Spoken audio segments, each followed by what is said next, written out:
ಓಂ ಶಾಂತಿ.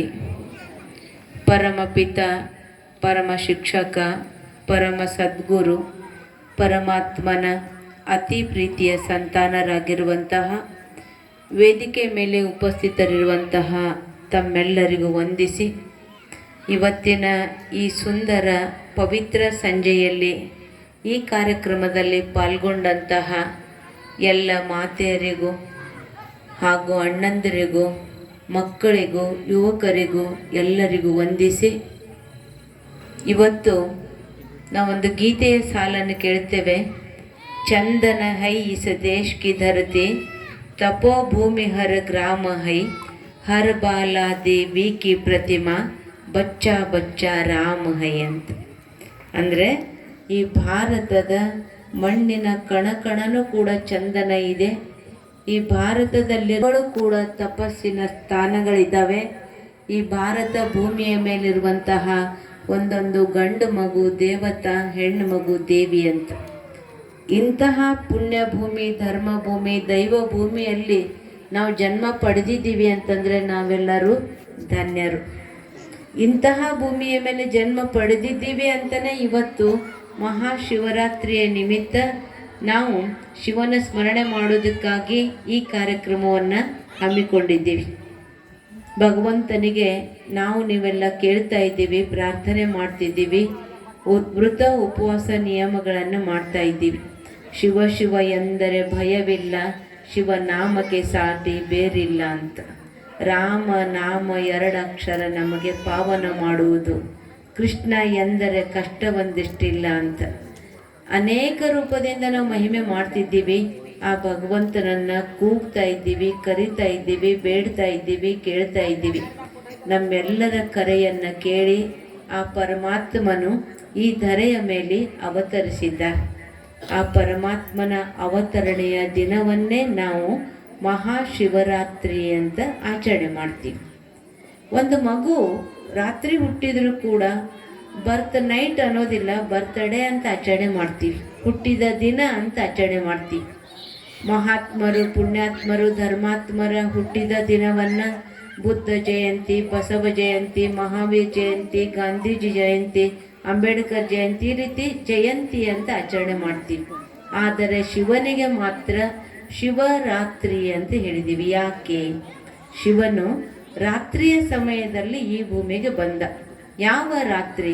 ಈ ಸೂರ್ಯ ಇಲ್ಲದಂತೆ ಇರುವಂತಹ ಈ ಕತ್ತಲೆಯ ರಾತ್ರಿ ಅಲ್ಲ, ಪರಮಾತ್ಮ ಬಂದಿರುವಂತಹ ರಾತ್ರಿ ಅಂತಂದರೆ ಘೋರ ಅಜ್ಞಾನದ ಅಂಧಕಾರದ ರಾತ್ರಿಯಲ್ಲಿ ಪರಮಾತ್ಮನು ಈ ಧರೆಗೆ ಬಂದ.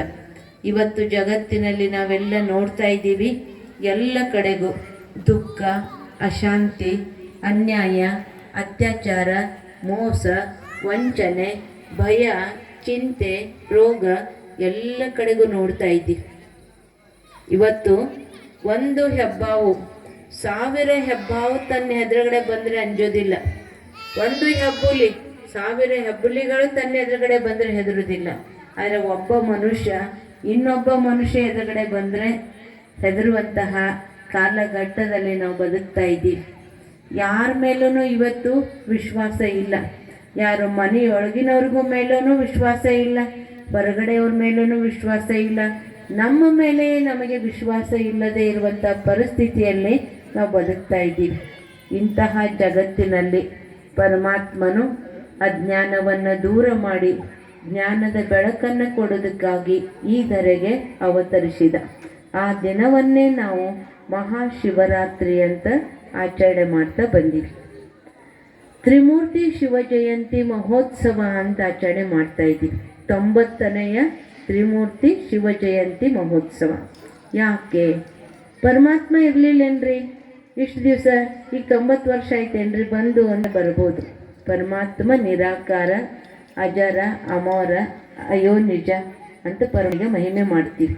ಆದರೆ ಪರಮಾತ್ಮ ಈ ಸೃಷ್ಟಿಯ ಪರಿವರ್ತನೆಯ ಕರ್ತವ್ಯಕ್ಕೋಸ್ಕರ, ಸ್ಥಾಪನೆ, ಪಾಲನೆ, ವಿನಾಶದ ಕರ್ತವ್ಯ ತನ್ನದೇ ಆಗಿರುವಂತಹ ದೇಹ ಇಲ್ಲದ ಕಾರಣದಿಂದ ಒಬ್ಬ ವೃದ್ಧ ಮಾನವ ಶರೀರದ ಆಧಾರವನ್ನು ಪಡೆದುಕೊಂಡು, ಹೇಗೆ ಗೀತೆಯಲ್ಲಿ ಭಗವಂತ ಹೇಳ್ತಾನೆ, ಯಾವ ಯಾವ ಸಮಯದಲ್ಲಿ ಅಧರ್ಮ ಹೆಚ್ಚಾಗ್ತದೋ ಅಧರ್ಮವನ್ನು ನಾಶ ಮಾಡಿ ಸತ್ಯ ಧರ್ಮ ಸ್ಥಾಪನೆ ಮಾಡೋದಕ್ಕಾಗಿ ಬರುತ್ತೇನೆ ಅನ್ನುವಂತಹ ಅಭಯ ವಾಕ್ಯದಂತೆ ಪರಮಾತ್ಮನು ಒಬ್ಬ ವೃದ್ಧವ ಮಾನವ ಶರೀರದ ಆಧಾರವನ್ನು ಪಡೆದುಕೊಂಡು ಈ ಸೃಷ್ಟಿಗೆ ಅವತರಿಸಿ 90 ವರ್ಷಗಳ ಆಗ್ತಾ ಬಂತು. ಅದಕ್ಕೆ ಪರಮಾತ್ಮನ 3 ಮಹಾನ್ ಅದ್ಭುತ ಕರ್ತವ್ಯಗಳನ್ನು ಮಾಡ್ತಾನೆ.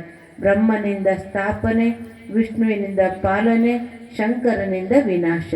ಈ 3 ದಿನವನ್ನ 90ನೆಯ ತ್ರಿಮೂರ್ತಿ ಶಿವ ಜಯಂತಿ ಮಹೋತ್ಸವ ಅಂತ ಹೇಳ್ತೀವಿ. ಈ ಒಂದು ಮಹೋತ್ಸವವನ್ನು ನಿಮಗೆ ವಿಚಾರ ಬರಬಹುದು, ಶಿವರಾತ್ರಿ ಮೊನ್ನೆನೇ ಆಗಿ ಹೋಗ್ಯದಲ್ರಿ, ಇವತ್ತು ಮಾಡ್ತಾ ಇದ್ದೀರಿ ಅಂತ. ಈಶ್ವರ್ಯ ವಿಶ್ವವಿದ್ಯಾಲಯದಲ್ಲಿ ಎಲ್ಲ ಊರುಗಳಲ್ಲಿ ಕಾರ್ಯಕ್ರಮ ಮಾಡಬೇಕು ಅಂದರೆ ಒಂದೇ ದಿನದಲ್ಲಿ ಕಷ್ಟ ಆಗ್ತದೆ, ಆದ್ದರಿಂದ ಅನಾನುಕೂಲ ಆಗ್ತದೆ. ಆದ್ದರಿಂದ ಬೇರೆ ಬೇರೆ ಊರುಗಳಲ್ಲಿ ಶಿವರಾತ್ರಿಯ ಮುಂಚೆ 15 ದಿನ, ಶಿವರಾತ್ರಿಯ ನಂತರ 15 ದಿನ ಈ ಕಾರ್ಯಕ್ರಮವನ್ನು ಮಾಡ್ತೀವಿ. ಇದಕ್ಕೆ ಮಹೋತ್ಸವ ಅಂತ ಹೇಳ್ತೀವಿ. ಯಾಕೆ ಅಂತಂದರೆ ಶಿವನು ಜಗತ್ತಿನ ಒಡೆಯ, ಜಗದೀಶ್ವರ, ವಿಶ್ವೇಶ್ವರ. ಪರಮಾತ್ಮ ಒಬ್ಬರಿಗೆ ಇಬ್ಬರಿಗೆ ತಂದೆ ಅಲ್ಲ, ಪರಮಾತ್ಮ ಯಾರು? ಇಡೀ ಜಗತ್ತಿಗೆ ತಂದೆ. ಆ ಭಗವಂತನನ್ನ ತಂದೆ ನೀನು, ತಾಯಿ ನೀನು, ಬಂಧು ನೀನು, ಬಳಗ ನೀನು ಅಂತ ಹೇಳಿದ್ದೀವಿ. ಅಲ್ಲಾಕೆ ಬಂದೆ ನೀನು ಸಬ್ಕಾ ಮಾಲೀಕ್, ಎಲ್ಲರಿಗೂ ಮಾಲೀಕ ಅಂತ ಹೇಳಿದ್ದೀವಿ. ಗಾಡ್ ಫಾದರ್ ಅಂದರೆ ಭಗವಂತ ನೀನು ಎಲ್ಲರಿಗೂ ತಂದೆ ಅಂತ ಎಲ್ಲರೂ ಹೇಳಿದ್ದೀವಿ. ಅಂದಮೇಲೆ ಈ ಕಾರ್ಯಕ್ರಮವನ್ನು ಬರೀ ಹಿಂದೂಗಳಷ್ಟೇ ಮಾಡಬೇಕು, ಇವರಷ್ಟೇ ಅನ್ನುವಂಥ ಸೀಮೆ ಇಲ್ಲ. ಈ ಮಹೋತ್ಸವವನ್ನು ವಿಶ್ವದಾದ್ಯಂತವಾಗಿ ಅಂತಾರಾಷ್ಟ್ರೀಯ ಸ್ತರದಲ್ಲಿ ನಾವೆಲ್ಲರೂ ಕೂಡಿ ಆಚರಣೆ ಮಾಡಬೇಕಾಗಿದೆ. ಆದರೆ ಇವತ್ತು ಕೇವಲ ನಾವಷ್ಟೇ ಮಾಡ್ತಾ ಇದ್ದೀವಿ.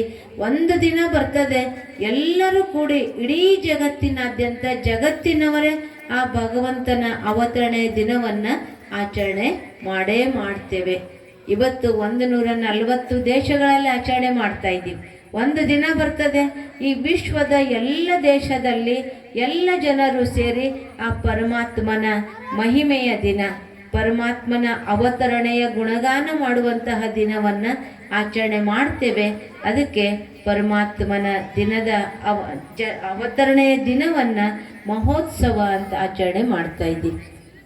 ಪರಮಾತ್ಮ ಈ ಸಮಯದಲ್ಲಿ ಬಂದಾಗ ನಾವು ಶಿವರಾತ್ರಿ ಅಂತ ಆಚರಣೆ ಮಾಡ್ತಾ ಬಂದೀವಿ. ಆದರೆ ಶಿವರಾತ್ರಿಯ ಅರ್ಥವನ್ನು ತಿಳಿದು ಆಚರಣೆ ಮಾಡೋದರಲ್ಲಿ ಸಾರ್ಥಕತೆ ಇದೆ. ಶಿವರಾತ್ರಿಯ ದಿನ ನಾವೇನು ಮಾಡ್ತೇವೆ? ಉಪವಾಸ ಮಾಡ್ತೀವಿ, ಶಿವಲಿಂಗದ ಪೂಜೆ ಮಾಡ್ತೀವಿ, ಜಾಗರಣೆ ಮಾಡ್ತೀವಿ. ಉಪವಾಸ ಹೇಗೆ ಉಪವಾಸ ಮಾಡ್ತೀವಿ ಅಂದರೆ, ದಿನ ರೊಟ್ಟಿ ಪಲ್ಯ ಊಟ ಮಾಡ್ತಿದ್ದೀವಿ, ಅವತ್ತು ಬಾಳೆಹಣ್ಣು, ಸಾಬುದಾನಿ, ಇನ್ನಿತರ ಪದಾರ್ಥಗಳನ್ನು ತಗೊಂಡು ಉಪವಾಸ ಮಾಡ್ತೀವಿ. ಕೆಲವರು ನೀರು ಆಹಾರ ಏನೂ ಇಲ್ಲದೆ ನಿರಾಹಾರವಾಗಿ ಉಪವಾಸ ಮಾಡ್ತಾರೆ. ಇದರೊಳಗೆ ಭಗವಂತನಿಗೆ ಪ್ರೀತಿ ಇರೋದು ಯಾವುದು ಅಂತಂದರೆ, ಈ 2 ಉಪವಾಸ ಭಗವಂತನಿಗೆ ಪ್ರೀತಿ ಇಲ್ಲ. ಯಾಕಂದರೆ ಅವನು ನಮ್ಮ ತಂದೆ. ಮಕ್ಕಳು ಉಪವಾಸ ಇದ್ದರೆ ಸಂಪನ್ನ ಖುಷಿ ಆಗ್ತದೆ ಅಂದರೆ, ನಿಮ್ಮ ಮಕ್ಕಳು ಉಪವಾಸ ಇದ್ದರೆ ನಿಮಗೆ ಖುಷಿ ಆಗ್ತದೆ ಅಂದರೆ ಇಲ್ಲ. ಹಾಗೆ ಭಗವಂತನು ಕೂಡ ನಮ್ಮ ತಂದೆ.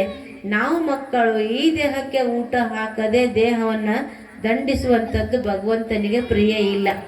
ಅವನಿಗೆ ಪ್ರೀತಿ ಇರೋದು ಯಾವುದು ಅಂತಂದರೆ, ಉಪ ಅಂದರೆ ಸಮೀಪ, ವಾಸ ಅಂದರೆ ಇರುವುದು. ನನ್ನ ಸಮೀಪ ನನ್ನ ಮಕ್ಕಳು ಇರಬೇಕು ಅನ್ನೋದು ಭಗವಂತನಿಗೆ ಇಚ್ಛೆ. ನೀವೆಲ್ಲ ತಂದೆ ತಾಯಿಗಳು ಕೂತ್ಕೊಂಡಿದ್ದೀರಿ, ನೀವು ಕೂಡ ನಿಮ್ಮ ಮಕ್ಕಳು ನಿಮ್ಮ ಸಮೀಪ ಇರಬೇಕು ಅಂತ ಇಚ್ಛೆ ಪಡ್ತೀರಲ್ಲ, ಹಾಗೆ ಭಗವಂತನೂ ಕೂಡ ನಾವು ಮಕ್ಕಳು ಮನಸ್ಸು ಬುದ್ಧಿಯಿಂದ ಭಗವಂತನ ಸಮೀಪ ಇರುವುದೇ ನಿಜವಾದ ಉಪವಾಸ. ಉಪ ಅಂದರೆ ಸಮೀಪ, ವಾಸ ಅಂದರೆ ಇರುವಂಥದ್ದು. ಆದರೆ ನಮ್ಮ ಹಿರಿಯರು ಏನು ಮಾಡಿದರು ಅಂದರೆ, ಹೊಟ್ಟೆ ತುಂಬ ಊಟ ಮಾಡಿದರೆ ಭಗವಂತನ ನೆನಪು ಮಾಡಬೇಕು ಅಂದರೆ ನಿದ್ದೆ ಬರ್ತದೆ, ಸುಸ್ತಾಗ್ತದೆ. ಅದಕ್ಕೆ ಹಗುರವಾದಂತಹ ಅಲ್ಪ ಆಹಾರವನ್ನು ತಗೊಂಡು ಮಾಡಬೇಕು ಅಂತ ಪದ್ಧತಿ ಹಾಕಿದ್ರು. ಆದರೆ ಇವತ್ತೇನಾಗ್ಬಿಟ್ಟದೆ, ಏಕಾದಶಿ ದುಪ್ಪಟ್ಟು ಕಾಸಿ ಅಂತಾರೆ. ಅಂದರೆ ಏಕಾದಶಿ ಅನ್ನೋದು, ಉಪವಾಸ ಅನ್ನೋದು, ಒಪ್ಪತ್ತು ಅನ್ನೋದು. ಆದರೆ ಒಪ್ಪತ್ತು ಅಂತ ಮಾಡೋದು, ರೊಟ್ಟಿ ಪಲ್ಯ ಬಿಡೋದು, ಹಾಲು ಹಾಕಿ ಚಪಾತಿ ತಿನ್ನೋದು, ದಪಾಟಿ ತಿನ್ನೋದು, ಇಡ್ಲಿ, ಅವಲಕ್ಕಿ, ದೋಸೆ ಈ ಥರ ಎಲ್ಲ ಪದಾರ್ಥಗಳನ್ನು ತಗೊಳ್ತೀವಿ. ಇಂಥ ಉಪವಾಸ ಭಗವಂತನಿಗೆ ಪ್ರೀತಿ ಇಲ್ಲ. ಸೋಮವಾರಕ್ಕೊಂದಿನ ಉಪವಾಸ ಮಾಡ್ತಿರಲ್ಲ, ಆ ಉಪವಾಸದ ಬದಲು ನಾನು ಯಾರಲ್ಲಿದು ಕೆಟ್ಟ ಗುಣ ಇವತ್ತು ನೋಡೋದಿಲ್ಲ. ಮಂಗಳವಾರ ದಿವಸ ಎಲ್ಲರಲ್ಲಿ ಒಳ್ಳೆ ಗುಣ ನೋಡ್ತೀನಿ. ಬುಧವಾರ ದಿವಸ ನಾನು ಚಿಂತೆನೆ ಮಾಡೋದಿಲ್ಲ. ಇಂತಹ ವೃತ ನಿಯಮಗಳನ್ನು ಮಾಡಿದಾಗ ನಮ್ಮ ಉನ್ನತಿ ಆಗ್ತದೆ. ನಾವು ಬಾಳೆಹಣ್ಣು ಬಿಟ್ಟಿವಿ, ಅಕ್ಕಿ ಬಿಟ್ಟಿವಿ, ಗೋಧಿ ಬಿಟ್ಟಿವಿ ಅಂತ ಬಿಡ್ತೀವಿ. ಆ ಬಿಟ್ಟರೆ ಮತ್ತೊಂದು ಪದಾರ್ಥ ನಾವು ಹೊಟ್ಟೆ ತುಂಬ ಊಟ ಮಾಡ್ತೀವಿ, ಅದಕ್ಕೇನು ವ್ಯತ್ಯಾಸ ಇಲ್ಲ. ನಾವು ಈ ಪದಾರ್ಥಗಳನ್ನು ಬಿಡೋ ಬದಲು ನಮ್ಮ ಹತ್ರ ನಮ್ಮ ಉನ್ನತಿಗೆ ಅಡಚಣೆ ಆಗುವಂತಹ ಯಾವ ಗುಣಗಳಿದಾವೋ ಅವುಗಳನ್ನು ಬಿಡ್ತೀವಿ, ಒಳ್ಳೆ ಗುಣಗಳನ್ನು ಧಾರಣೆ ಮಾಡ್ಕೊಳ್ತೀವಿ ಅನ್ನುವಂತಹ ಉಪವಾಸ ಮಾಡಿದರೆ ನಮ್ಮ ಉನ್ನತಿ ಆಗ್ತದೆ, ಭಗವಂತನಿಗೂ ಪ್ರಿಯ ಆಗ್ತದೆ. ಇದು ನಿಜವಾದ ಉಪವಾಸ. ಶಿವಲಿಂಗಕ್ಕೆ ಪೂಜೆ ಮಾಡ್ತೀವಿ, ಶಿವಲಿಂಗಕ್ಕೆ ಅಭಿಷೇಕ ಮಾಡ್ತೀವಿ, 5 ಪದಾರ್ಥಗಳನ್ನು ಹಾಕ್ತೀವಿ. ಹಾಲು, ತುಪ್ಪ, ಗೋಮೂತ್ರ, ಜೇನುತುಪ್ಪ, ಮೊಸರು, ಬಾಳೆಹಣ್ಣು ಹಾಕಿ ಅಭಿಷೇಕ ಮಾಡಿ ನಾವೆಲ್ಲರೂ ತಗೊಳ್ತೀವಿ. ಯಾಕಪ್ಪ ಈ ಪದಾರ್ಥಗಳನ್ನು ನಮ್ಮ ಹಿರಿಯರು ಅಭಿಷೇಕ ಮಾಡಿದರು ಅಂದರೆ, ಸುಮ್ಮನೆ ತಗೋ ಅಂತಂದ್ರೆ ತಗೊಳ್ಳೋದಕ್ಕಾಗೋದಿಲ್ಲ.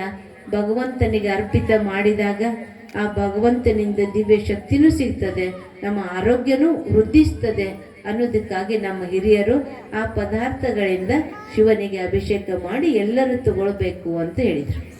ಹಾಗೂ ಶಿವನಿಗೆ 3 ಬೆರಳು ವಿಭೂತಿ ಹಚ್ಚುತ್ತೀವಿ, ನಾವು ಕೂಡ 3 ಬೆರಳು ವಿಭೂತಿ ಹಚ್ಚಿಕೊಳ್ತೀವಿ. ಯಾಕೆ ಅಂದರೆ ಶಿವನು 3 ಅದ್ಭುತ ಕರ್ತವ್ಯಗಳನ್ನು ಮಾಡಿದ ಅನ್ನುವಂತಹ ಸೂಚನೆಗಾಗಿ. ಹಾಗೂ ನಾವು ಹಚ್ಚಿಕೊಳ್ತೀವಿ ಯಾಕೆ ಅಂದರೆ ಮನ ವಚನ ಕರ್ಮದಿಂದ ಅಶುದ್ಧತೆಯನ್ನು ಭಸ್ಮ ಮಾಡಿ ಶುದ್ಧತೆಯನ್ನು ಧಾರಣೆ ಮಾಡ್ಕೊಳ್ತೇವೆ ಅಂತ ವಿಭೂತಿಯನ್ನು ಹಚ್ಚಿಕೊಳ್ತೀವಿ. ಹಾಗೂ ಶಿವನಿಗೆ ಒಂದು ಕೆಂಪು ಕುಂಕುಮ ಬಟ್ಟನ್ನು ಇಡ್ತೀವಿ, ನಾವು ಒಂದು ಕೆಂಪು ಕುಂಕುಮ ಬಟ್ಟನ್ನು ಇಟ್ಕೊಳ್ತೀವಿ. ಯಾಕಂದರೆ ಶಿವನು ನಿರಾಕಾರನು, ಜ್ಯೋತಿ ಸ್ವರೂಪನು, ಪ್ರಕಾಶ ಸ್ವರೂಪನು ಅನ್ನೋದಕ್ಕಾಗಿ ಕೆಂಪು ಕುಂಕುಮವನ್ನು ಹಚ್ಚಿದ್ದೀವಿ. ನಾವು ಕೂಡ ಆತ್ಮಗಳು, ನಿರಾಕಾರ ಇದ್ದೀವಿ, ಜ್ಯೋತಿ ಸ್ವರೂಪ ಇದ್ದೀವಿ ಅನ್ನುವಂಥ ಸ್ಮೃತಿಗಾಗಿ ಹಣೆಗೆ ಕೆಂಪು ಕುಂಕುಮವನ್ನು ಹಚ್ಚಿಕೊಂಡಿದ್ದೀವಿ. ಹಾಗೂ ಶಿವನಿಗೆ 3 ದಳದ ಪತ್ರಿಯನ್ನೇ ಏರಿಸಿದ್ದೀವಿ. ಯಾಕಂದರೆ ಶಿವನು 3 ಕರ್ತವ್ಯ ಮಾಡುವಂಥವನು. ಹಾಗೂ ಶಿವನಿಗೆ ಎಕ್ಕೆ ಹೂವನ್ನೇ ಅವತ್ತೇರಿಸ್ತೀವಿ. ಉಳಿದ ದಿನಗಳಲ್ಲಿ ಸುಗಂಧ ಇರುವಂತಹ ಭಿನ್ನ ಭಿನ್ನ ಸುಂದರ ಸುಗಂಧ ಇರುವಂತಹ ಹೂಗಳನ್ನು ಏರಿಸಿದ್ದೀವಿ. ಅವತ್ತು ಖಾಸು ಶಿವನಿಗೆ ಎಕ್ಕೆ ಹೂ ಏರಿಸಿದ್ದೀವಿ. ಯಾಕೆ ಅಂದರೆ ಶಿವನಿಗೆ ನಮ್ಮಲ್ಲಿ ಗುಣನೂ ಇಲ್ಲ, ರೂಪನೂ ಇಲ್ಲ, ಆದರೂ ಕೂಡ ನಿನಗೆ ನಾವು ಅರ್ಪಿತರು ಅಂತ. ಆ ಎಕ್ಕೆ ಹೂ ಸುಂದರನೂ ಇಲ್ಲ, ಸುಗಂಧನೂ ಇಲ್ಲ, ಆದರೂ ಶಿವನಿಗೆ ಅದು ಪ್ರಿಯ ಅಂತ. ಅದಕ್ಕೆ ಹೇಳಲಾಗ್ತದೆ, ಫೂಲೋನ್ ಸೆ ಬಿ ಪ್ಯಾರ್, ಕಾಂಟೋನ್ ಸೆ ಬಿ ಪ್ಯಾರ್. ಭಗವಂತನಿಗೆ ಮುಳ್ಳುಗಳಂತೆ ಇರುವಂಥವ್ರ ಮೇಲೂ ಪ್ರೀತಿ, ಹೂಗಳಂತೆ ಇರುವಂಥವ್ರ ಮೇಲೂ ಪ್ರೀತಿ ಅನ್ನೋದಕ್ಕಾಗಿ ಶಿವನಿಗೆ ಆ ಎಕ್ಕೆ ಹೂವನ್ನು ಏರಿಸ್ತೀವಿ. ಉತ್ರಾಣಿ ಕಡ್ಡಿಯನ್ನು ಏರಿಸ್ತೀವಿ. ದಿನ ಸುಗಂಧ ಇರುವಂತಹ ಅಗರಬತ್ತಿಯನ್ನು ಬೆಳಗ್ತೇವೆ, ಆದರೆ ಶಿವರಾತ್ರಿಯ ದಿನ ಉತ್ರಾಣಿ ಕಡ್ಡಿ ತಗೊಂಡು ಅದರ ಮೇಲಿರುವಂಥ ಮುಳ್ಳನ್ನೆಲ್ಲ ತೆಗೆದು ಬತ್ತಿಯನ್ನು ಸುತ್ತಿ ಶಿವನಿಗೆ ಬೆಳಗ್ತೀವಿ. ಯಾಕೆ ಅಂತಂದರೆ ಯಾವ ರೀತಿ ಆ ಕಡ್ಡಿ ಮೇಲಿರುವಂಥ ಮುಳ್ಳನ್ನು ತೆಗಿತೀವೋ ಹಾಗೆ ನಮ್ಮ ಒಳಗಡೆ ಇರುವಂತಹ ಅವಗುಣಗಳನ್ನು ತೆಗೆದು ನಿನಗೆ ನಾನು ಜ್ಯೋತಿಯಾಗಿ ಅರ್ಪಿತ ಆಗ್ತೀನಿ ಅನ್ನೋದಕ್ಕಾಗಿ ಉತ್ರಾಣಿ ಕಡ್ಡಿಯನ್ನು ಬೆಳಗುವಂಥ ಪದ್ಧತಿಯನ್ನು ಕೊಟ್ಟರು. ಹಾಗೂ ಶಿವನಿಗೆ ಮುಖವನ್ನು ಹಾಕ್ತೀವಿ. ವಿಶೇಷ ಪೂಜಾ ದಿನಗಳಲ್ಲಿ ಶಿವನಿಗೆ ಮುಖವಾಡ ಹಾಕ್ತೀವಿ. ಆ ಮುಖ ಸಣ್ಣ ಮಗುವಿನದು ಇಲ್ಲ, ಪ್ರೌಢ ಅವಸ್ಥೆದು ಇಲ್ಲ, 60 ವರ್ಷ ವಯಸ್ಸಿನ ಮುಖ ಇದೆ. ಯಾಕೆ ಅಂದರೆ ಪರಮಾತ್ಮನು ಈ ಸೃಷ್ಟಿಯ ಪರಿವರ್ತನೆಗಾಗಿ ಒಬ್ಬ ವೃದ್ಧ ಮಾನವ ಶರೀರದ ಆಧಾರವನ್ನು ಪಡೆದ ಅನ್ನುವ ಪ್ರತೀಕವಾಗಿ ಶಿವನಿಗೆ ಮುಖ ಹಾಕುವಂಥ ಪದ್ಧತಿ ಬಂತು. ಶಿವಲಿಂಗದ ಮೇಲೆ ಹನಿ ಹನಿ ಬೀಳುವಂತಹ ಧಾರಾಪಾತ್ರೆಯನ್ನು ಕಟ್ತೀವಿ. ಯಾಕೆ ಕಟ್ಟಿದ್ದೀವಿ ಅಂತಂದರೆ ಯಾವ ರೀತಿ ಶಿವಲಿಂಗದ ಮೇಲೆ ಹನಿ ಹನಿ ನೀರು ಬೀಳುತ್ತದೋ ಹಾಗೆ ಭಗವಂತ ಕೊಟ್ಟಿರುವಂತಹ ಜ್ಞಾನದ ಹನಿ ನಿತ್ಯವೂ ನಮ್ಮ ಮೇಲೆ ಬೀಳಬೇಕು ಅನ್ನೋದಕ್ಕಾಗಿ ಆ ಧಾರಾಪಾತ್ರೆಯನ್ನು ಕಟ್ತೀವಿ. ಹಾಗೂ ಜಾಗರಣೆ ಮಾಡ್ತೀವಿ. ಇವತ್ತಿನ ಕಾಲದಲ್ಲಿ ಜಾಗರಣೆ ಮಾಡ್ತೇವೆ ಅಂದರೆ ರಾತ್ರಿ ಅರ್ಧರಾತ್ರಿ 12 ಗಂಟೆಯ ಸಮಯ ಕಣ್ಣು ತೆರೆದು ಇರಬೇಕು. ಯಾರು ಪ್ರಾರ್ಥನೆ ಮಾಡಿದರು, ಯಾರು ಕೀರ್ತನೆ ಮಾಡಿದರು, ಯಾರು ಭಜನೆ ಮಾಡಿದರು, ಆ ರಾತ್ರಿಯೆಲ್ಲವೂ ಕಳೆದರು. ಯಾರು ಸಿನಿಮಾ ನಾಟಕ ಪಾರ್ಟಿ ಮಾಡಿ ರಾತ್ರಿಯನ್ನೆಲ್ಲ ಕಳೆದರು. ಕೇವಲ ನಾವು ಕಣ್ಣು ತೆರೆದಿದ್ದರೆ ಮಾತ್ರ ಜಾಗರಣೆ ಅಲ್ಲ. ಜಾಗರಣೆ ಅರ್ಥಾತ್ ಜಾಗೃತರಾಗಿರೋದು. ಕೆಟ್ಟ ಗುಣಗಳು ದುಷ್ಟ ಚಟಗಳಿಂದ ನಾವು ಎಚ್ಚರಿಕೆಯಿಂದ ಇರುವುದು, ಇದು ನಿಜವಾದ ಜಾಗರಣೆ. ಜಾಗೃತರಾಗಿರುವುದು ಅಂದರೆ ನಾನು ಯಾರು, ಎಲ್ಲಿಂದ ಬಂದೆ, ಯಾತಕ್ಕಾಗಿ ಬಂದೆ, ಬಂದು ಇಲ್ಲಿ ಮಾಡಬೇಕಾಗಿರೋದೇನು, ನಾನು ಹೋಗುವುದು ಎಲ್ಲಿಗೆ, ಅನ್ನುವಂತಹ ನನ್ನ ಅರಿವಿನ ಜಾಗೃತಿ ನಮಗೆ ಇರಬೇಕು. ಇನ್ನೊಂದು ಜಾಗರಣೆ ಯಾವುದು ಅಂದರೆ ಪರಮಾತ್ಮ ಯಾರು, ಪರಮಾತ್ಮನ ರೂಪ ಗುಣ ಕರ್ತವ್ಯಗಳು ಏನು, ಪರಮಾತ್ಮನಿಗೂ ನನಗೂ ಸಂಬಂಧ ಏನು, ಪರಮಾತ್ಮನು ಇರುವಂತಹ ಸ್ಥಾನ ಯಾವುದು, ಈ ಒಂದು ಅರಿವಿನ ಜಾಗೃತಿ ನಮ್ಮಲ್ಲಿ ಇರಬೇಕು. ಇದು ನಿಜವಾದ ಜಾಗರಣೆ. ಅದಕ್ಕೆ ಹೇಳಲಾಗ್ತದೆ, ಸತ್ಯ ಶಿವಭಕ್ತನಿಗೆ ನಿತ್ಯವೂ ಶಿವರಾತ್ರಿ. ವರ್ಷಕ್ಕೆ ಒಂದು ದಿನ ಶಿವರಾತ್ರಿ ಅಲ್ಲ, ನಾವೆಲ್ಲರೂ ಯಾರಿದ್ದೀವಿ ಅಂತಂದರೆ ಸತ್ಯ ಶಿವಭಕ್ತರು, ಶಿವಶರಣರು, ಶಿವಶರಣೆಯರು. ಅದಕ್ಕೆ ನಮಗೆ ಪ್ರತಿನಿತ್ಯವೂ ಭಗವಂತನನ್ನು ನೆನಪು ಮಾಡಬೇಕು, ಅರ್ಥ ಸಹಿತವಾಗಿ ತಿಳಿದುಕೊಂಡು ಪೂಜೆ ಮಾಡಬೇಕು, ನಿಜವಾದ ಜಾಗರಣೆಯನ್ನು ಮಾಡಬೇಕು. ಆವಾಗ ಏನಾಗ್ತದೆ, ಈ ಒಂದು ಸತ್ಯ ಶಿವರಾತ್ರಿ ಆಚರಣೆ ಮಾಡ್ತೀವಿ, ಅರ್ಥ ತಿಳಿದು ಆಚರಣೆ ಮಾಡಿದಾಗ ಸಾರ್ಥಕ ಆಗ್ತದೆ. ಹಾಗೂ ಪರಮಾತ್ಮನು ಈ ಸಮಯದಲ್ಲಿ ಬಂದು ನಮಗೆ ತಿಳಿಸ್ತಾ ಇರುವಂಥದ್ದು ಏನು, ನಾವೆಲ್ಲರೂ ನಮ್ಮನ್ನು ನಾನು ಯಾರು ಅನ್ನೋದನ್ನು ಮರ್ತು ಬಿಟ್ಟಿದ್ದೀವಿ. ನಾವು ಯಾರು ಅಂತ ಕೇಳಿದ್ರೆ ಏನಂತ ಹೇಳ್ತೀವ್ರಿ? ಶಾರದಾ, ಕಮಲ, ಸರಸ್ವತಿ, ಗೀತಾ, ಭಾರತಿ, ಈ ರೀತಿ ಹೆಸರುಗಳನ್ನು ಹೇಳ್ತೀವಿ. ಆ ಹೆಸರುಗಳು ನಾವು ಅಲ್ಲ. ಆ ಹೆಸರು ಈ ದೇಹದ ಪರಿಚಯಕ್ಕಾಗಿ ಇಟ್ಟಿರುವಂಥದ್ದು. ನಾನು ಯಾರು ಅಂತಂದರೆ ಈ ದೇಹದ ಒಳಗಡೆ ಇರುವಂತಹ ಚೈತನ್ಯ ಶಕ್ತಿ ಆತ್ಮ. ಆ ಚೈತನ್ಯ ಶಕ್ತಿ ಆತ್ಮನೇ ನೋಡೋದು, ಕೇಳೋದು, ಮಾತಾಡೋದು, ಪ್ರತಿಯೊಂದು ತಾವು ಕೂತ್ಕೊಂಡಿದ್ದೀರಿ, ನಾನು ನಿಂತ್ಕೊಂಡಿದ್ದೀನಿ, ಎಲ್ಲರೂ ಕೇಳ್ತಾ ಇದ್ದೀರಿ, ಎಲ್ಲರೂ ಮಾತಾಡ್ತಾ ಇದ್ದೀರಿ, ಇದೆಲ್ಲ ಮಾಡೋದು ಬರೀ ದೇಹ ಅಲ್ಲ. ಬರೀ ದೇಹ ಇದರಲ್ಲಿ ಕೂತ್ಕೊಳ್ಳೋದಕ್ಕೆ ಆಗ್ತಿರ್ಲಿಲ್ಲ, ಮುಟ್ಟಬೇಡ್ರಿ, ತಗೊಂಡೋಗ್ರಿ ಅಂತಿದ್ವಿ. ನಾವೆಲ್ಲ ಚೈತನ್ಯ ಶಕ್ತಿ ಆತ್ಮಗಳಿದ್ದೀವಿ. ಆತ್ಮಕ್ಕೆ ಯಾವುದೇ ಜಾತಿ, ಮತ, ಪಂಥ, ದೇಶ, ವೇಷ, ಧರ್ಮ ಯಾವುದೂ ಭೇದ ಭಾವ ಇಲ್ಲ. ನಾವೆಲ್ಲ ಆತ್ಮಗಳು ಹಣೆ ಮಧ್ಯದಲ್ಲಿ ಬೆಳಗುತ್ತಿರುವಂತಹ ಜ್ಯೋತಿಗಳಾಗಿದ್ದೀವಿ. ಅದಕ್ಕೆ ಭ್ರುಕುಟಿಗೆ ಬೀಚ್ ಮೇ ಚಮಕ್ತಾ ಹುವ ಅಜಬ್ ಸಿತಾರ ಅಂತ ಅದ್ಭುತವಾದಂತಹ ನಕ್ಷತ್ರಗಳು ನಾವೆಲ್ಲರೂ ಆಗಿದ್ದೀವಿ. ನಮ್ಮೆಲ್ಲರದು ಮನೆ ಅಲ್ಲಿದೆ ನೋಡು ನಮ್ಮ ಮನೆ, ಇಲ್ಲಿಗೆ ಬಂದೆವು ಸುಮ್ಮನೆ. ಆ ಮನೆಯಿಂದ ಈ ಮನೆಗೆ ಪಾತ್ರ ಮಾಡೋದಕ್ಕಾಗಿ ಬಂದಿದ್ದೀವಿ. ನಾವು ಭಗವಂತನು ಮೆಚ್ಚುವಂತಹ ಪಾತ್ರವನ್ನು ಮಾಡಿ ಮತ್ತೆ ಮನೆಗೆ ಹೋಗಬೇಕಾಗಿದೆ. ನಾವು ಆತ್ಮದ ಗುಣಗಳು ಯಾರು ಅನ್ನುವಂಥ ಪರಿಚಯವನ್ನು ತಿಳಿಸ್ಕೊಡ್ತಾರೆ. ಇದು ಪರಮಾತ್ಮನು ತಿಳಿಸುವಂತಹ ಒಂದನೇ ಅದ್ಭುತ ಸತ್ಯ. ಇನ್ನೊಂದು ಸತ್ಯ ಪರಮಾತ್ಮ ತಿಳಿಸ್ತಾ ಇದ್ದಾನೆ. ಪರಮಾತ್ಮ ಯಾರು? ಪರಮಾತ್ಮನು ಇಡೀ ಜಗತ್ ಒಡೆಯ. ಪರಮಾತ್ಮನು ಇಡೀ ಜಗತ್ತಿಗೆ ಒಡೆಯ, ಸರ್ವಮಾನ್ಯ, ಸರ್ವಶ್ರೇಷ್ಠ, ಸರ್ವಜ್ಞ. ಯಾರು ಎಲ್ಲರೂ ಮಾನ್ಯತೆ ಮಾಡ್ತಾರೋ ಅವರೇ ಭಗವಂತ. ಈಗ ನಾವೊಬ್ಬರಿಗೆ ನೀವೊಬ್ಬರಿಗೆ ಇಲ್ಲ. ಬಸವಣ್ಣವ್ರು ಹೇಳಿದರು, ದೇವನೊಬ್ಬ ನಾಮ ಹಲವು ಅಂತ. ಇಸ್ಲಾಂ ಧರ್ಮದಲ್ಲಿ ಹೇಳಿದರು, ಸಬ್ಕಾ ಮಾಲಿಕ್ ಏಕ ಹೈ, ಅಲ್ಲಾ ನೂರ್ ಹೈ. ಕ್ರಿಶ್ಚಿಯನ್ ಧರ್ಮದಲ್ಲಿ ಹೇಳಿದರು, god is one, god is light. Sikh ಧರ್ಮದಲ್ಲಿ ಹೇಳಿದರು, ಏಕ್ ಓಂಕಾರ ನಿರಾಕಾರ. ಅಂದಮೇಲೆ ಎಲ್ಲರೂ ಹೇಳಿರುವಂತಹ ಭಾಷೆ ಬೇರೆ ಇದೆ, ಅದರ ಭಾವನೆ ಏನಿದೆ ರೀ ಒಂದೇ ಇದೆ. ಸೂರ್ಯನಿಗೆ ಸೂರ್ಯ ಅಂತ ಕನ್ನಡದಲ್ಲಿ ಹೇಳ್ತೀವಿ, ಸನ್ ಅಂತ ಇಂಗ್ಲೀಷ್ನಲ್ಲಿ ಹೇಳ್ತೀವಿ, ಸೂರಜ್ ಅಂತ ಹಿಂದಿಯೊಳಗೆ ಹೇಳ್ತೀವಿ. ಅಂದರೆ ಮೂರು ಬೇರೆ ಬೇರೆ ಅಲ್ಲ. ಮೂವರು ಯಾರು ಅಂದರೆ ಒಬ್ಬನಿಗೆ ಹೆಸರು. ಹಾಗೆ ಇಡೀ ಜಗತ್ತು ಒಂದು. ಜಗತ್ತಿನ ಮಾಲೀಕ ಪರಮಾತ್ಮನು ಕೂಡ ಒಬ್ಬಾತನೇ ಇದ್ದಾನೆ.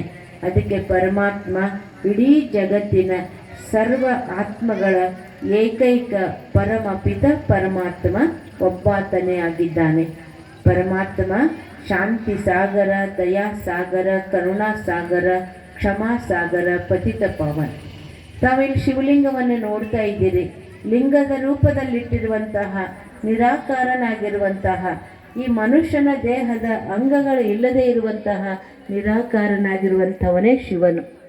ನಾವು ಶಂಕರನನ್ನು ನೋಡ್ತೀವಿ, ಶಿವನನ್ನು ನೋಡ್ತೀವಿ. ಶಂಕರನಿಗೂ ಶಿವ ಪರಮಾತ್ಮ ಅಂತಲೇ ಹೇಳ್ತೀವಿ. ಆದರೆ ಶಂಕರನೇ ಬೇರೆ, ನಿರಾಕಾರ ಶಿವನೇ ಬೇರೆ. ದೇಹಧಾರಿ ದೇವತೆಗಳೇ ಬೇರೆ. ದೇಹಧಾರಿ ದೇವತೆಗಳು ಅನೇಕ. ಶಂಕರ ಇದ್ದಾನೆ, ರಾಮ ಇದ್ದಾನೆ, ಕೃಷ್ಣ ಇದ್ದಾನೆ. 33 ಕೋಟಿ ದೇವತೆಗಳನ್ನು ನಾವು ಮಹಿಮೆ ಮಾಡ್ತೀವಿ, ಪೂಜೆ ಮಾಡ್ತೀವಿ. ಆದರೆ ನಿರಾಕಾರನಾಗಿರುವಂತಹ ಪರಮಾತ್ಮನು ಒಬ್ಬಾತನೇ ಇದ್ದಾನೆ. ಇವತ್ತು ಈ ಮಾತನ್ನು ಪರಮಾತ್ಮ ನಮಗೆ ತಿಳಿಸ್ಬೇಕಾಗಿರೋದು ಯಾಕೆ ಅಂತಂದರೆ, ಇವತ್ತು ಅನೇಕ ದೇವೋಪಾಸನೆಯಿಂದ ಅಶಾಂತಿ, ಏಕತೆ ಇಲ್ಲ.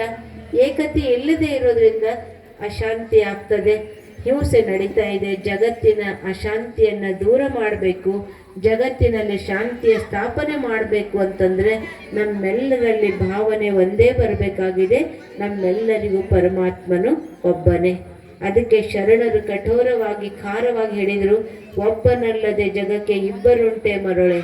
ಒಬ್ಬರಲ್ಲದೆ ಇಬ್ಬರು ಮೂವರು ಅನ್ನುವವರ ಬಾಯಿಯಲ್ಲಿ ಹಳೆಯ 12 ವರ್ಷದ ಚಪ್ಪಲಿಯನ್ನಿಡಿರಿ ಅಂತ ಕಠೋರವಾಗಿ ಹೇಳಿದರು. ಯಾಕೆ ಅಂತಂದರೆ ಈ ಅನೇಕತೆಯನ್ನು ಅಳಿಸಬೇಕು ಅಂತ, ಅದಕ್ಕೆ ಏಕತೆಯನ್ನು ಸ್ಥಾಪನೆ ಮಾಡಬೇಕು ಅನ್ನೋದಕ್ಕಾಗಿ.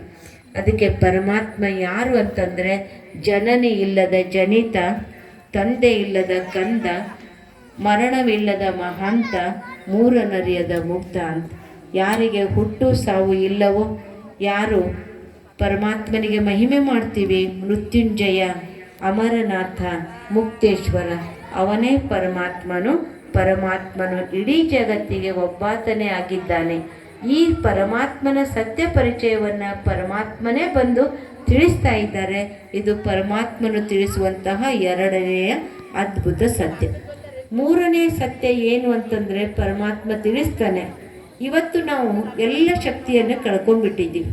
ಭಗವಂತನಿಗೆ ಶಕ್ತಿ ಕೊಡು, ಆಯುಷ್ಯ ಕೊಡು, ಆರೋಗ್ಯ ಕೊಡು, ಭಾಗ್ಯ ಕೊಡು, ಅನೇಕ ರೂಪದಿಂದ ಕೊಡು ಅಂತ ಏನು ಕೇಳ್ತಾ ಇದ್ದೀವಿ. ಆತ್ಮ ಕೊಡೋದು ಯಾವುದು ಅಂದರೆ ಮನುಷ್ಯರು ಕೊಡೋದು. ಅದಕ್ಕೆ ಹೇಳ್ತಾರೆ, ಮನುಷ್ಯರು ಕೊಡುವುದು ಮನೆ ತನಕ, ಭಗವಂತ ಕೊಡೋದು ಕೊನೆ ತನಕ ಕೊಡುವಂಥದ್ದನ್ನು ಭಗವಂತನಲ್ಲಿ ನಾವು ಕೇಳ್ತಾ ಇದ್ದೀವಿ. ಅದಕ್ಕೆ ಪರಮಾತ್ಮ ಕೊಡ್ತಾನೆ. ಯಾವಾಗ ಕೊಡ್ತಾನೆ ಅಂತಂದರೆ ಪರಮಾತ್ಮನ ಜೊತೆಗೆ ಸಂಬಂಧ ಜೋಡಿಸಿದ. ಈಗ ನಾನು ನಿಮ್ಮ ಜೊತೆಗೆ ಮಾತಾಡಬೇಕು ಅಂತಂದರೆ ಆ ಫೋನ್ ನಂಬರ್ ಡಯಲ್ ಮಾಡಿದೆ ಅಂದರೆ ನಿಮಗದು ಫೋನ್ ಹತ್ತುತ್ತದೆ. ನಾನು ಕೈಯೊಳಗೆ ಫೋನ್ ಇಟ್ಕೊಂಡು ಕುಂತೀನಿ, ನಿಮ್ಮ ಜೊತೆ ಮಾತಾಡಬೇಕು ಅಂದರೆ ಮಾತಾಡ್ತೀನೇನ್ರಿ? ನನ್ನ ಸಮಾಚಾರ ನಿಮ್ಗೆ ಹೇಳೋದಕ್ಕೆ ಆಗ್ತದೇನ್ರಿ? ಇಲ್ಲ. ಹಾಗೆ ಪರಮಾತ್ಮನಿಂದ ನಾವು ಗುಣಗಳನ್ನು, ಶಕ್ತಿಗಳನ್ನು ತಗೊಳ್ಬೇಕು ಅಂದರೆ ಆ ಪರಮಾತ್ಮನ ಜೊತೆಗೆ ಸಂಪರ್ಕವನ್ನು ಜೋಡಿಸಬೇಕು. ಬ್ಯಾಟ್ರಿ ಡಿಸ್ಚಾರ್ಜ್ ಆಯಿತು ಅಂದರೆ ಚಾರ್ಜಿಗೆ ಹಾಕ್ತೀವಿ, ಬಟನ್ ಆನ್ ಮಾಡ್ತೀವಿ, ಬ್ಯಾಟ್ರಿ ಚಾರ್ಜ್ ಆಗ್ತದೆ, ಕೆಲಸ ತಗೊಳ್ತೀವಿ. ಹಾಗೆ ನಮ್ಮಲ್ಲಿ ಕಳೆದುಕೊಂಡಂತಹ ಶಕ್ತಿಯನ್ನು ಪುನಃ ತಗೊಳ್ಬೇಕು ಅಂದರೆ ನಮ್ಮ ಮನಸ್ಸು, ಬುದ್ಧಿ ಭಗವಂತನ ಜೊತೆಗೆ ಜೋಡಿಸುವುದೇ ಅದಕ್ಕೆ ಯೋಗ ಅಂತ ಹೇಳಾಗ್ತದೆ, ಪ್ರಾರ್ಥನೆ ಅಂತ ಹೇಳಾಗ್ತದೆ, ಧ್ಯಾನ ಅಂತ ಹೇಳಾಗ್ತದೆ. ಪರಮಾತ್ಮ ಹೇಳ್ತಾರೆ, ಮಕ್ಕಳೇ, ನಿಮ್ಮನ್ನು ನೀವು ಆತ್ಮ ಅಂತ ತಿಳಿದು ನಿಮ್ಮ ತಂದೆ ಆಗಿರುವಂತಹ ನಾನು ಪರಮಾತ್ಮನನ್ನು ನೆನಪು ಮಾಡಿರಿ, ಆಗ ಕಳೆದುಕೊಂಡಂತಹ ಶಕ್ತಿಯನ್ನು ಪಡೆದುಕೊಳ್ತೀರಿ. ಇದು 3ನೇ ಸತ್ಯ. ಅದಕ್ಕೆ ಹೇಳ್ತೀವಿ, ಎಲ್ಲವೂ ಇದೆ ಆದರೇನೂ ಇಲ್ಲ ಅಂತ. ಎಲ್ಲವೂ ಇದೆ ಜಗತ್ತಿನಲ್ಲಿ, ಉಣೋದಕ್ಕಿದೆ, ಉಡೋದಕ್ಕಿದೆ, ಇರೋದಕ್ಕಿದೆ, ಎಲ್ಲವೂ ಇದೆ. ವಿದ್ಯೆ, ಬುದ್ಧಿ ಎಲ್ಲ ಇದ್ರೂ ಕೂಡ ಏನು ಮಾಡಿದ್ರೆ ಎಲ್ಲ ಅದ, ಮನಸ್ಸಿಗೆ ಶಾಂತಿ ಇಲ್ಲ, ಸಮಾಧಾನ ಇಲ್ಲ ಅಂತೀವಿ. ಅದಕ್ಕೆ ಶಾಂತಿ ಸಮಾಧಾನ ಅಂಗಡಿಯೊಳಗೆ ದುಡ್ಡು ಕೊಟ್ಟರು ತಗೊಳ್ಳುವಂಥದ್ದಲ್ಲ, ಪರಮಾತ್ಮನ ನೆನಪಿನಿಂದ ಸಿಗುವಂಥದ್ದು. ಅದಕ್ಕೆ ಪರಮಾತ್ಮ ಹೇಳ್ತಾನೆ, ಮಕ್ಕಳೇ, ಇಡೀ ದಿನದಲ್ಲಿ 24 ಗಂಟೆಗಳಲ್ಲಿ 23 ಗಂಟೆಗಳನ್ನು ಏನು ನಿಮ್ಮ ಕೆಲಸ ಕಾರ್ಯಗಳನ್ನು ಮಾಡಿಕೊಡ್ರಿ, ಆದರೆ 24 ಗಂಟೆಯ 1 ಗಂಟೆ ಮಾತ್ರ ನನ್ನ ನೆನಪಿಗಾಗಿ ಮೀಸಲಿಡಿರಿ. ಯಾಕಂದರೆ ನಾವು ಇಷ್ಟು ದಿನ ಏನು ಗಳಿಕೆ ಮಾಡ್ತಾ ಇದ್ದೀವಿ, ಎಲ್ಲರಿಗೂ ಬನ್ನಿರಿ ಒಂದೆರಡು ಒಳ್ಳೆಯ ವಿಚಾರ ಕೇಳ್ರಿ ಅಂದರೆ ಟೈಮ್ ಇಲ್ಲ ಅಂತೀವಿ. ಆದರೆ ಟೈಮ್ ಇಲ್ಲ ಅಂತ ಅಂತೀವಿ ಅಂದರೆ ನಾವು ಕಳ್ಕೊಳ್ತೀವಿ. ಆ ಇರುವಂತಹ ಸಮಯದಲ್ಲಿಯೇ 24 ಗಂಟೆಯಲ್ಲಿ ಒಂದು ಅರ್ಧ ಗಂಟೆ ಆದರೂ ಭಗವಂತನನ್ನು ನೆನಪು ಮಾಡಿದರೆ ಅದು ಅವಿನಾಶಿ ಗಳಿಕೆ, ನಮ್ಮ ಜೊತೆಗೆ ತಗೊಂಡು ಹೋಗುವಂತಹ ಪುಣ್ಯದ ಗಳಿಕೆ. ಆದ್ದರಿಂದ ಆತ್ಮೀಯರೇ, ತಮ್ಮಲ್ಲಿ ವಿನಂತಿ ಮಾಡಿಕೊಳ್ಳುವಂಥದ್ದು ಏನು, ಕಳಕಳಿಯ ವಿನಂತಿ ಏನು ಅಂದರೆ ಇಂದು ಅಲಕ್ಷ್ಯ ಮಾಡಿ ಮರೆಯದಿರಿ. ಯಾಕಂದರೆ ಇದು ಪರಮಾತ್ಮನ ಡಂಗುರ, ಪರಮಾತ್ಮನ ಮಾತನ್ನು ನಿಮ್ಮ ಎದುರುಗಡೆ ಇಡೋದಕ್ಕಾಗಿ, ಈ ಕಾರ್ಯಕ್ರಮ ಮಾಡೋದಕ್ಕಾಗಿ ತಮ್ಮೂರಿಗೆ ನಮ್ಮನ್ನು ಭಗವಂತ ಕಳಿಸಿದ್ದಾರೆ. ಒಂದು ದಿನ ಯಾರು ನಮಗೆ ಗೊತ್ತೇ ಇಲ್ಲ ಅಂತ ಅನ್ನಬಾರ್ದು, ಎಲ್ಲರಿಗೂ ತಿಳಿಸ್ರಿ. ಎಲ್ಲ ಊರುಗಳಲ್ಲಿ, ಮೂಲೆಗಳಲ್ಲಿ, ಹಳ್ಳಿಗಳಲ್ಲಿ, ಶಾಲೆಗಳಲ್ಲಿ, ಜಾತ್ರೆಗಳಲ್ಲಿ, ಸಂತೆಗಳಲ್ಲಿ ಎಲ್ಲರಿಗೂ ಪರಮಾತ್ಮನ ಈ ಒಂದು ಡಂಗುರ ಸಾರಿರಿ. ಪರಮಾತ್ಮ ಬಂದಾನೆ, ಪರಮಾತ್ಮನನ್ನು ನೆನಪು ಮಾಡಿ ಪಾಪಕರ್ಮವನ್ನು ನಾಶ ಮಾಡಿಕೊಡ್ರಿ, ಪುಣ್ಯದ ಗಳಿಕೆಯನ್ನು ಮಾಡಿಕೊಡ್ರಿ.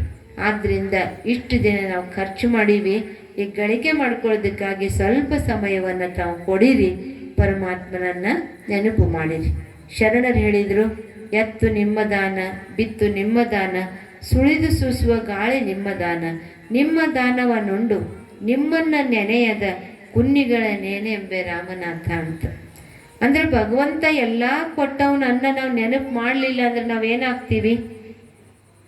ತಮ್ಮ ಮನೆಯೊಳಗೆ ಒಂದು ನಾಯಿ ಸಾಕಿರಿ, ಅದಕ್ಕೆ ಊಟ ಹಾಕ್ತೀರಿ, ಅದು ಎಷ್ಟು ನಿಮಗೆ ಕೃತಜ್ಞತೆಯನ್ನು ಸಲ್ಲಿಸ್ತದೆ? ನಿಮ್ಮ ಬೆನ್ನ ಹಿಂದೆ ಬರ್ತದೆ. ಮನುಷ್ಯರು ಮಾತಾಡಿಸ್ಲಿಲ್ಲ ಅಂದ್ರೆ ಹೋಯ್ತು, ಅದು ಓಡೋಡಿ ಬರ್ತದೆ ನಿಮ್ಮ ಹತ್ರ. ಆದರೆ ಅದು ಬುದ್ಧಿಹೀನ ಪ್ರಾಣಿ ಅಂತ ಅನಿಸ್ಕೊಂಡದು. ಆದರೆ ನಾವು ಬುದ್ಧಿವಂತ ಮನುಷ್ಯರು ಅನಿಸ್ಕೊಂಡು ಅರಿವಿನ ಜನ್ಮಕ್ಕೆ ಹೆಲ್ಪ್ ಮಾಡೋದಕ್ಕಾಗಿ 3 ಜನ ಗೆಳೆಯರಿದ್ರಂತ ಕೇಳಿದ್ನಂತೆ. 1ನೇ ಗೆಳೆಯ ಕೇಳಿದ್ನಂತೆ, ನನಗೆ ಇಂಥ ಪರಿಸ್ಥಿತಿ ಬಂದದಪ್ಪ, ಹೆಲ್ಪ್ ಮಾಡು. ಅವ ಹೇಳ್ತಾನೆ, ನಾನು ಇಂಥ ದೊಡ್ಡ ಸ್ಥಾನದಲ್ಲಿದ್ದೀನಿ, ಯಾರ ಕಡೆಯಿಂದಲೇ ಹೇಳಿಸ್ಬೋದು ಅಥವಾ ದುಡ್ಡಿನ ಸಹಾಯ ಮಾಡ್ಬೋದು, ನಾನು ಅಲ್ಲಿ ಬರೋದಕ್ಕೆ ಆಗೋದಿಲ್ಲ ಅಂತ ಹೇಳ್ತಾನಂತೆ. ಆಗ ಇನ್ನೊಬ್ಬ ಗೆಳೆಯ ಕೇಳ್ತಾನಂತೆ. ಆ ಗೆಳೆಯ ಹೇಳ್ತಾನೆ, ನಾನು ಬರ್ತೀನಪ್ಪ ನಿನ್ನ ಜೊತೆಗೆ, ಆದರೆ ಕಾಯ್ದೆ ಏನದಂದರೆ ಕಟಕಟಿತನ ಮಾತ್ರ ಬರ್ತೀನಿ, ಒಳಗೆ ಹೋಗೋದು ಆ ಕಟಕಟಿಯೊಳಗೆ ನೀನೇ ಹೋಗಬೇಕು ಅಂತ ಹೇಳ್ತಾನಂತೆ. 3ನೇ ಗೆಳೆಯ ಏನು ಹೇಳ್ತಾನಂತ, ನಾ ಬರ್ತೀನಪ್ಪ, ನೀ ಭಯ ಪಡಬೇಡ, ನಿನ್ನ ಹಿಂದೆ ನಿನ್ನ ನೆರಳೆ ನನಗೆ ಬೆನ್ನು ಹತ್ತೀನಿ ಅಂತ ಹೇಳ್ತಾನಂತ. ಆ 3 ಗೆಳೆಯರು ಯಾರು ಅಂತಂದರೆ ನಮ್ಮ ಜೊತೆಗಿರುವಂಥವರು. ನಾವು ಮಂದಿ 1ನೇ ಗೆಳೆಯ ಯಾರು ಅಂದರೆ ಮಂದಿ ಮಕ್ಕಳು, ಬಂಧು ಮಿತ್ರರು. ಅವರು ಎಲ್ಲಿವರೆಗೆ ಬರ್ತಾರೆ ಅಂತಂದರೆ, ನಿಮ್ಗೇನಾದ್ರು ಹೆಲ್ಪ್ ಮಾಡಿದ್ರೆ ಮಾಡ್ತೀವಿ ಅಷ್ಟೇ, ನಿಮ್ಮ ಚಲೋ ಆಗಲಿ ಅಂತ ಮಾಡೀವಿ, ನಿಮ್ಮ ಹಣೆ ಬರೆದೊಳಗೆ ಹಿಂಗದ ಅಂತಂದರೆ ಯಾರೇನು ಮಾಡೋದಕ್ಕಾಗ್ತದೆ ಅಂತ. 2ನೇ ಗೆಳೆಯ ಯಾರು ಅಂದರೆ ಈ ದೇಹ. ದೇಹ ಎಲ್ಲಿ ತನ ಬರ್ತದೆ ಅಂದರೆ ಸ್ಮಶಾನದ ತನ ಮಾತ್ರ ಬರ್ತದೆ, ನಂತರ ಬರುವಂಥದ್ದು ಕಾಯ್ದೆ ಇಲ್ಲ.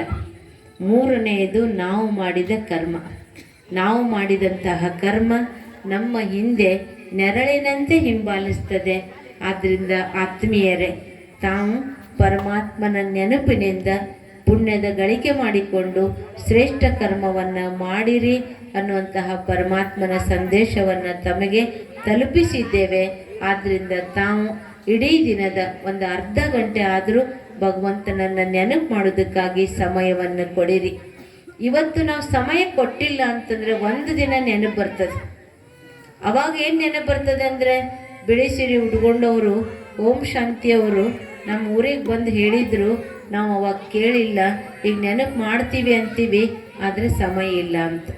ಅದಕ್ಕೆ ಇನ್ನೂ ಭಗವಂತ ಕೈ ಕಾಲು ಕಣ್ಣು ಕಿವಿ ಎಲ್ಲ ಗಟ್ಟಿ ಕೊಟ್ಟಾನೆ. ಈಗನೇ ನಾವು ಭಗವಂತನ ನೆನಪು ಮಾಡಿ ಪುಣ್ಯದ ಗಳಿಕೆ ಮಾಡ್ಕೊಳ್ಳೋಣ. ಅದಕ್ಕಾಗಿ ತಾವೆಲ್ಲರೂ ಪುಣ್ಯದ ಗಳಿಕೆ ಮಾಡ್ಕೊಳ್ಳೋದಕ್ಕಾಗಿ ಕೈ ಜೋಡಿಸ್ತೇವೆ. ಯಾಕಪ್ಪ ಈ ಪುಣ್ಯ ಗಳಿಕೆ ಮಾಡಬೇಕು ಅಂದರೆ ನಮಗಷ್ಟೇ ಅಲ್ಲ, ನಮ್ಮ ಸಲುವಾಗಿ ಅಷ್ಟೇ ಅಲ್ಲ, ವ್ಯಕ್ತಿ ಪರಿವರ್ತನೆಯಿಂದ ವಿಶ್ವದ ಪರಿವರ್ತನೆ. ನಾವು ಒಬ್ಬರು ಸರಿಯಾದೀವಿ ಅಂದರೆ ಜಗತ್ತಿನಲ್ಲಿ ಎಲ್ಲರೂ ನಮಗೆ ನಾವು ಪರಿವರ್ತನೆ ಆದರೆ ಏನಾಗ್ತದೆ? ಈ ಜಗತ್ತೇ ಪರಿವರ್ತನೆ ಆಗ್ತದೆ. ಅದಕ್ಕೆ ಪರಮಾತ್ಮ ಬಂದಿರೋದು ಈ ಸೃಷ್ಟಿಯ ಮೇಲೆ ಶಾಂತಿಯ ಸ್ಥಾಪನೆ ಮಾಡೋದಕ್ಕಾಗಿ. ಬಸವಣ್ಣನವರು ಇಚ್ಛೆಪಟ್ಟಂತಹ ಕಲ್ಯಾಣದ ರಾಜ್ಯ ಸ್ಥಾಪನೆ ಮಾಡೋದಕ್ಕಾಗಿ, ಗಾಂಧೀಜಿಯವರು ಇಚ್ಛೆಪಟ್ಟಂತಹ ರಾಮರಾಜ್ಯದ ಸ್ಥಾಪನೆ ಮಾಡೋದಕ್ಕಾಗಿ ಇದೇ ಭೂಮಿಯ ಮೇಲೆ 5000 ವರ್ಷದ ಹಿಂದೆ ಒಂದು ಧರ್ಮ, ಒಂದು ರಾಜ್ಯ, ಒಂದು ಭಾಷೆ ಇರುವಂತಹ ಸುಂದರ ಸ್ವರ್ಗ ಇತ್ತು. ಪುನಃ ಆ ಸ್ವರ್ಗ ಈ ಭೂಮಿ ಮೇಲೆ ಬರುವುದಿದೆ. ಆ ಸ್ವರ್ಗದ ಭೂಮಿಯ ನಿರ್ಮಾಣ ಮಾಡುವಂಥವ್ರು ಯಾರು ಅಂದರೆ ನಾವೆಲ್ಲ ಏನು ಕೂತ್ಕೊಂಡಿದ್ದೀವಿ, ನಮ್ಮಿಂದನೇ ಈ ಭೂಮಿಯ ಮೇಲೆ ಸ್ವರ್ಗ ಸ್ಥಾಪನೆ ಆಗ್ತದೆ. ಈಗ ಶಾಂತಿಯಿಂದ ಕೂತ್ಕೊಂಡಿದ್ದೀವಿ, ಖುಷಿಯಿಂದ ಕೂತ್ಕೊಂಡಿದ್ದೀವಿ, ಒಳ್ಳೆ ವಿಚಾರಗಳನ್ನು ಕೇಳ್ತಾ ಇದ್ದೀವಿ, ಚಿಂತನೆ ಮಾಡ್ತಾ ಇದ್ದೀವಿ, ಈ ಭೂಮಿ ಸ್ವರ್ಗ ಆಗ್ತದೆ. ಅದಕ್ಕೆ ಆಚಾರವೇ ಸ್ವರ್ಗ, ಅನಾಚಾರವೇ ನರಕ ಅಂತ ಹೇಳಿದರು. ಅದಕ್ಕೆ ನಾವೆಲ್ಲರೂ ಪರಮಾತ್ಮನ ನೆನಪಿನಿಂದ ಒಳ್ಳೆಯ ಆಚರಣೆ ವಿಚಾರ ಉಳ್ಳಂಥವ್ರು ಆಗೋಣ. ಅದಕ್ಕೆ ತಮ್ಮಲ್ಲಿ ಇನ್ನೊಮ್ಮೆ ಮತ್ತೊಮ್ಮೆ ಹೃದಯಪೂರ್ವಕವಾಗಿ ಕಳಕಳಿಯಿಂದ ಭಗವಂತನ ಮಾತನ್ನು ಮತ್ತೆ ಮತ್ತೆ ತಮಗೆ ತಲುಪಿಸ್ತೇವೆ. ಆದ್ದರಿಂದ ತಾವೆಲ್ಲರೂ ಇಷ್ಟೊತ್ತಿನವರೆಗೆ ಪ್ರೀತಿಯಿಂದ ಶಾಂತಿಯಿಂದ ಕುಳಿತು ಈ ವಿಚಾರಗಳನ್ನು ಕೇಳಿರುವುದಕ್ಕೆ ತಮ್ಮೆಲ್ಲರಿಗೂ ಅನಂತ ಧನ್ಯವಾದಗಳು. ಪರಮಾತ್ಮನ 2 ವಿಚಾರಗಳನ್ನು ತಮ್ಮೆದುರುಗಡೆ ಹಂಚಿಕೊಳ್ಳೋದಕ್ಕಾಗಿ ಈ ಅವಕಾಶವನ್ನು ಕೊಟ್ಟಿರುವಂತಹ ಈ ಊರಿನ ಎಲ್ಲ ಹಿರಿಯರಿಗೂ ಗುರುಗಳಿಗೂ ತಾವೆಲ್ಲರಿಗೂ ಮತ್ತೊಮ್ಮೆ ಅನಂತ ಧನ್ಯವಾದಗಳನ್ನು ಅರ್ಪಿಸಿ ನನ್ನೆರಡು ಮಾತಿಗೆ ಮುಕ್ತಾಯ ಕೊಡ್ತೇನೆ. ಓಂ ಶಾಂತಿ, ಓಂ ಶಾಂತಿ, ಓಂ ಶಾಂತಿ.